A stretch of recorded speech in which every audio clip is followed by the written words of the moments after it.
Hello everyone, big బాస్లో అయితే కాలచక్రం అనే గేమ్ అయితే జరిగింది. ఈ గేమ్లో అయితే మొత్తం అయితే 10 మంది అయితే ఆడాలంట.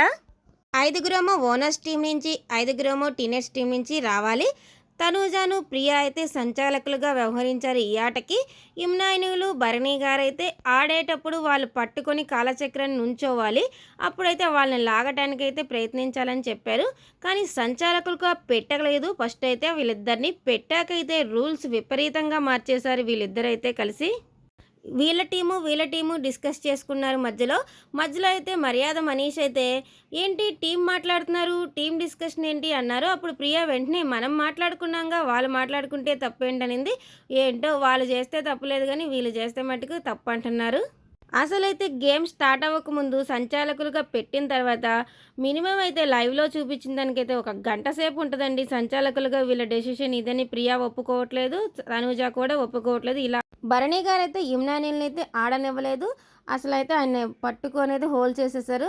మిగతా వాళ్ళు వీళ్ళే కాలచక్రం పట్టుకున్న ఒకళ్ళని తోసి ఒకళ్ళనైతే తోసేసుకోవడం జరిగింది. ఇలా తోసేసుకునేటప్పుడు అయితే టిన్నెట్స్ టీంలోంచి అయితే అందరూ పడిపోయారు ఆల్మోస్ట్.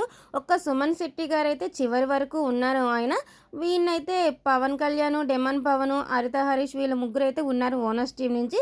ఇంకా వాళ్ళ ముగ్గురు అయితే సుమన్ శెట్టిని అయితే తోసేశారు. ఇక సుమన్ శెట్టి గారు కూడా ఓడిపోవటం వల్ల అయితే ఓనర్స్ టీం అయితే ఈ టాస్క్లో అయితే విన్ అయింది.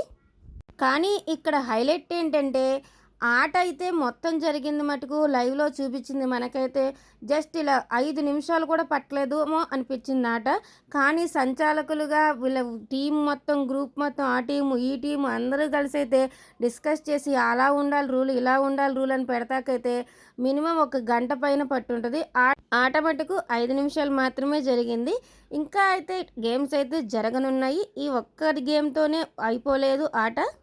సంచాలకులు అందరూ డెసిషన్ తీసుకునేటప్పుడైతే శ్రీజ, రీతు వీళ్ళందరూ గట్టిగా మాట్లాడకుండా మాస్క్ మ్యాన్ మటుకు అంత ఓవర్గా అయితే బిహేవ్ చేయలేదు. చాలా కూల్గా నవ్వుతూనే మాట్లాడాడు.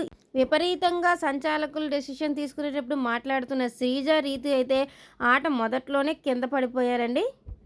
మరి ఈ అప్డేట్ కనుక మీకు నచ్చినట్లయితే మన వీడియోని అయితే లైక్ చేసి, కొత్తగా ఛానల్ని చూస్తే ఎవరైనా సబ్స్క్రైబ్ అయితే చేసేయండి. Thank you for watching.